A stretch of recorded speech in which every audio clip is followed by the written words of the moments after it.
Please welcome Chad Ellis.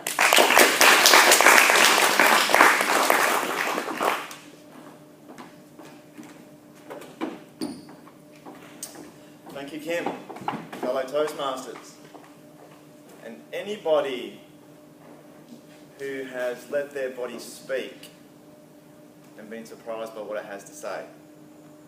Good afternoon. This is my project speech, test run for project speech number 5. Let your body speak.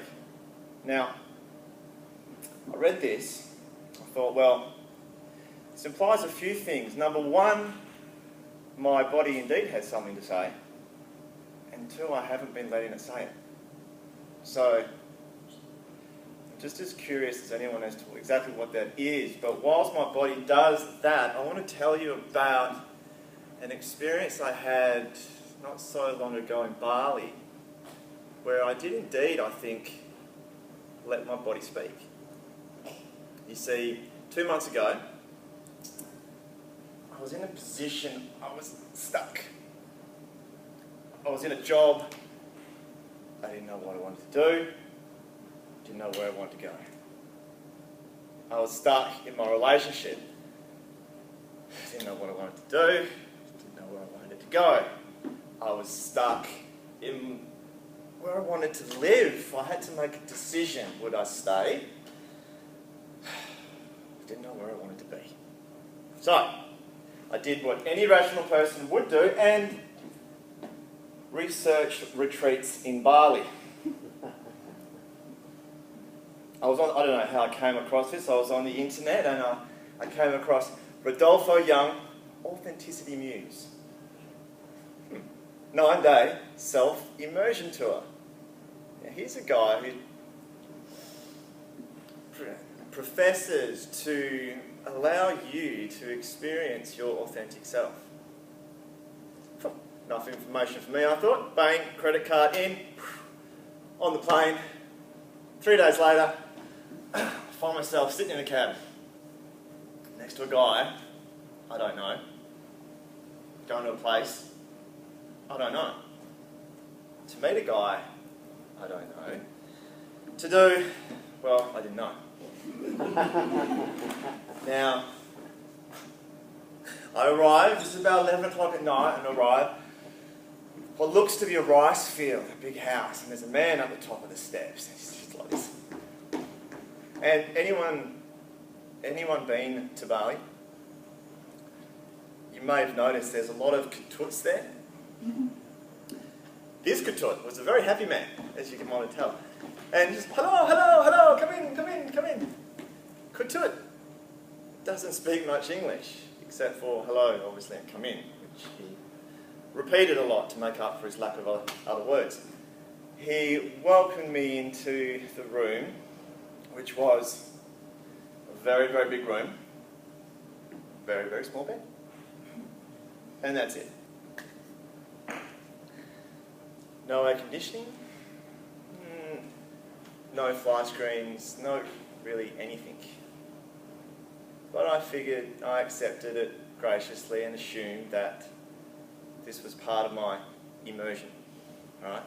But here I am, in a rice field.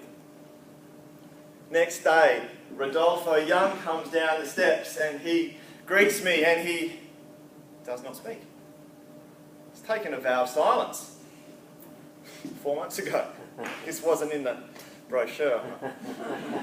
He explains to me via iPad what I am to do the first 3 days, which is basically sit and meditate.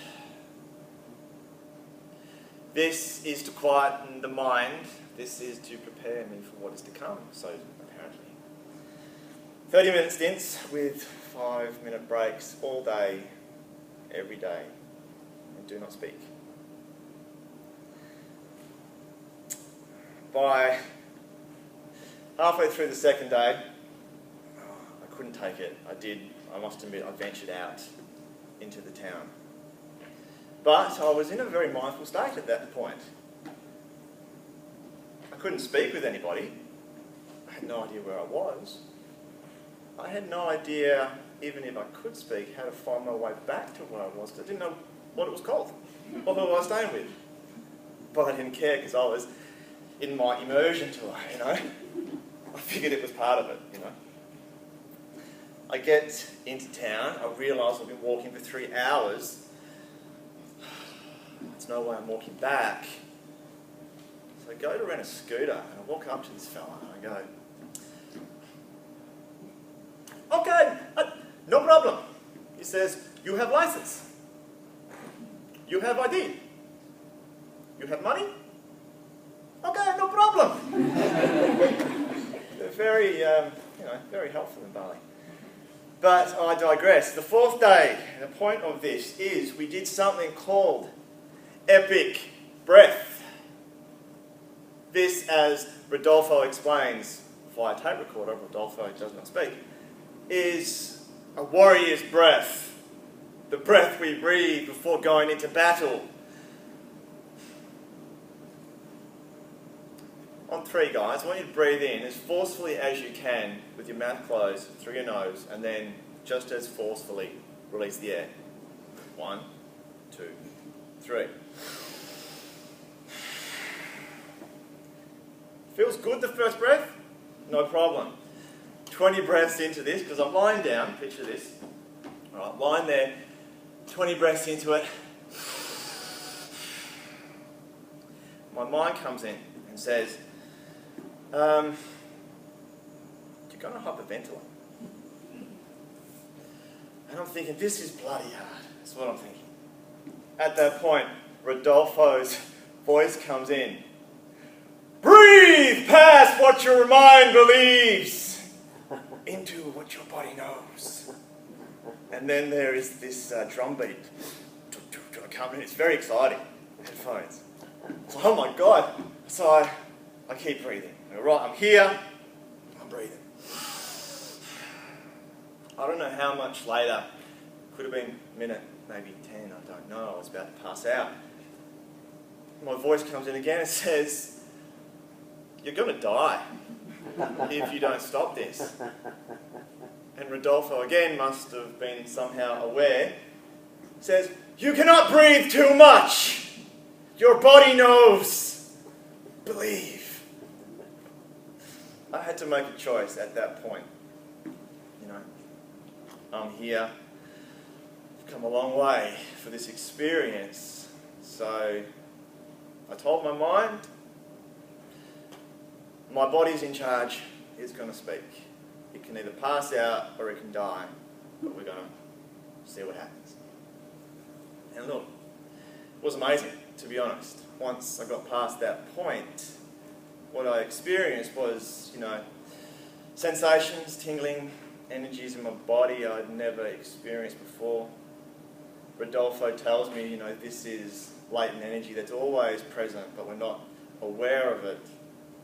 My mind says it's from lack of oxygen, and my body says just shut up and enjoy the experience.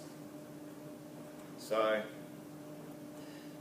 to surmise my rambling is really just to reiterate the point of the speech, the topic, which is let your body speak, guys. The inherent wisdom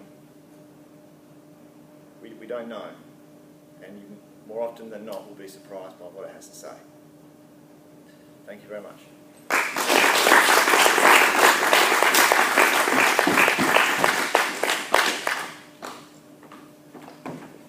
Thank you very much, Chad. I don't know about the rest of you. I'm inspired.